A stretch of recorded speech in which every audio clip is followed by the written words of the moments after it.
Welcome to Kumar engineering works. आप सभी का स्वागत है। आप लोगों का हमेशा एक सवाल रहता है कि भाई आपका मतलब हमारे हमसे पूछा जाता है कि आपके मशीन जो होते हैं ना वो हमेशा दूसरे कंपनी से थोड़ा सा महंगे रहते हैं।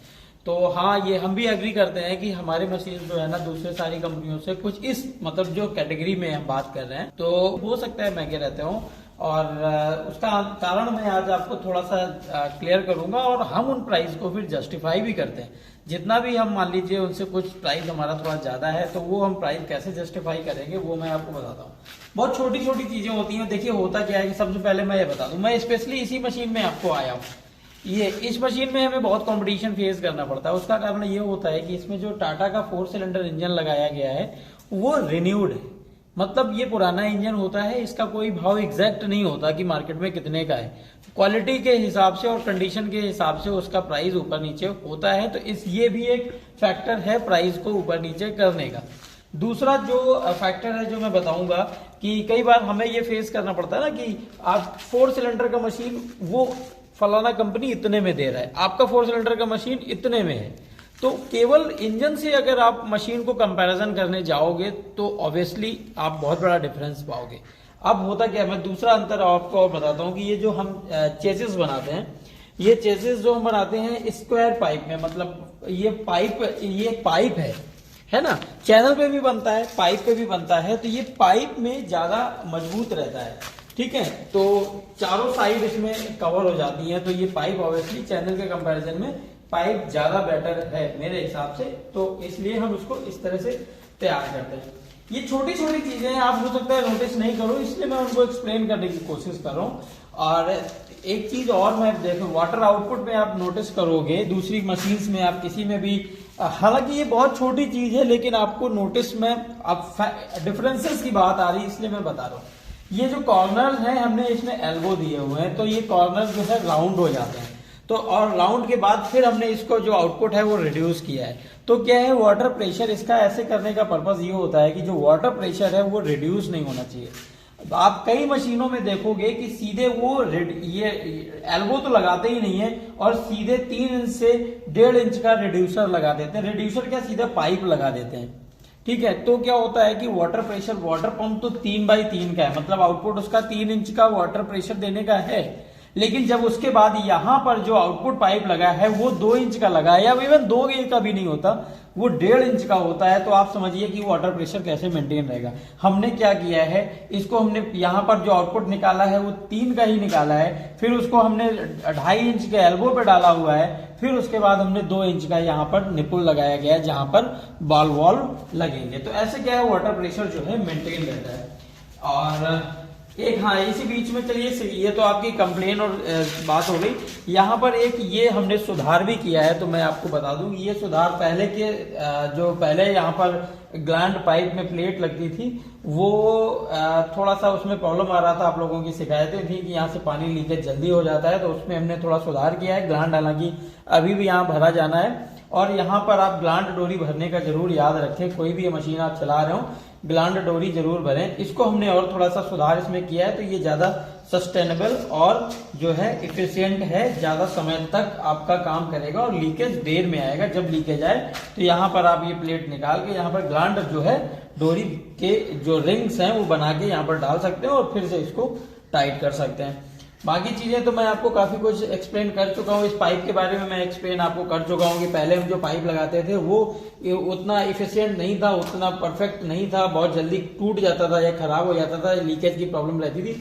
जब से हमने इसको इस्तेमाल करना शुरू किया है तो वो समस्या बिल्कुल भी खत्म हो गई है।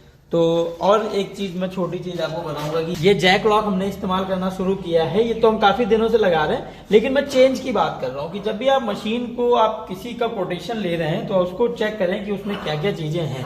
छोटी हैं, बहुत ज्यादा खर्चे नहीं है इसमें, लेकिन आपके मशीन में बहुत बड़ा इफेक्ट डालती है, इम्पैक्ट डालती हैं और उसकी वर्किंग परफॉर्मेंस जो है वो घटाती बढ़ाती है।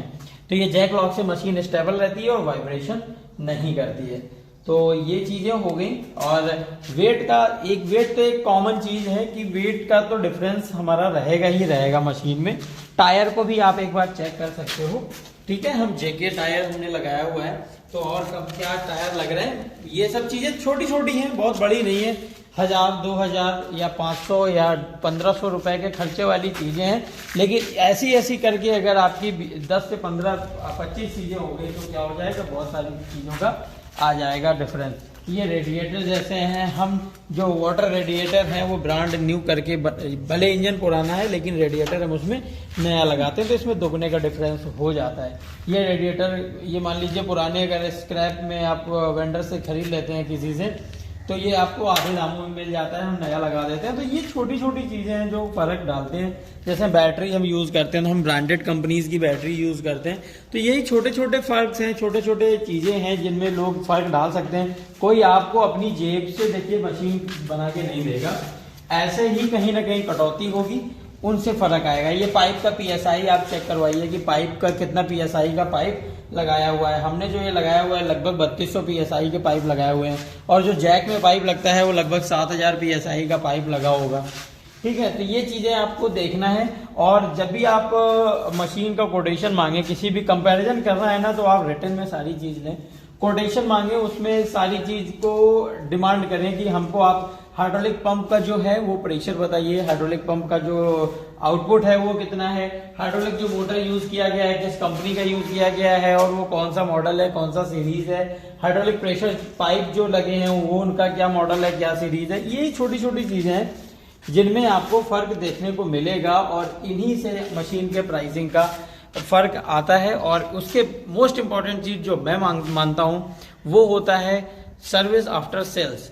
ठीक है, सेल तो हो गया, बेचना तो आसान है, कोई भी कम ज्यादा करके बेच लेगा, लेकिन उसके बाद सर्विस किसकी आपको बढ़िया मिल रही है, समय पे आपको पार्ट की अवेलेबिलिटी है या नहीं है, ये सारी चीजें हैं। जैसे हम जो है सारे इंजन पर आपको 1 ईयर का वारंटी भी देते हैं, इवन कोई सा भी इंजन हो, टाटा इंजन भी है उसमें भी आपको मिल रहा है। ये तो मैंने सारी चीजें जो डिफरेंसेस मैंने बताए ये बाहर के दिखने वाले हैं। अब बहुत सारी चीजें ऐसी रहती हैं जो इंटरनल होती हैं, जैसे बाल बियरिंग्स हो गए, ये जैसे मटेरियल लगाया गया है जो स्टील का यूज, लोहे का इस्तेमाल किया गया है, तो वो कैसा है, पेंट होने के बाद तो आपको नहीं पता चलता ना कि वो नया था या पुराना था। ये सारी चीजें हैं। तो हम कई वीडियो में अपने रॉ मटेरियल को भी दिखा चुके हैं, जहाँ पर आपको देखने को मिल जाएगा कि हम जो जितना भी लोहा इस्तेमाल करते हैं वो एकदम नया होता है।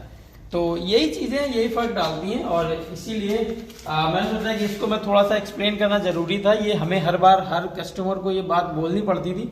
तो ऐसे क्या है कि आपको ये वीडियो मिल जाएगा तो आप सारे लोगों को ये डाउट जो रहता है, छोटी छोटी चीजों की जो संभावनाएं हैं जहाँ से पैसे बचाए जा सकते हैं, वो मैंने बताए हैं आपको। तो वीडियो आपको अच्छा लगा है या आपका कोई सवाल है तो कमेंट में जरूर लिखिए, या हमको फ़ोन नंबर पे हमें कॉल करके आप जरूर पूछ सकते हो। तो आज के लिए बस इतना ही, मिलते हैं नेक्स्ट वीडियो में, तब तक के लिए बाय बाय।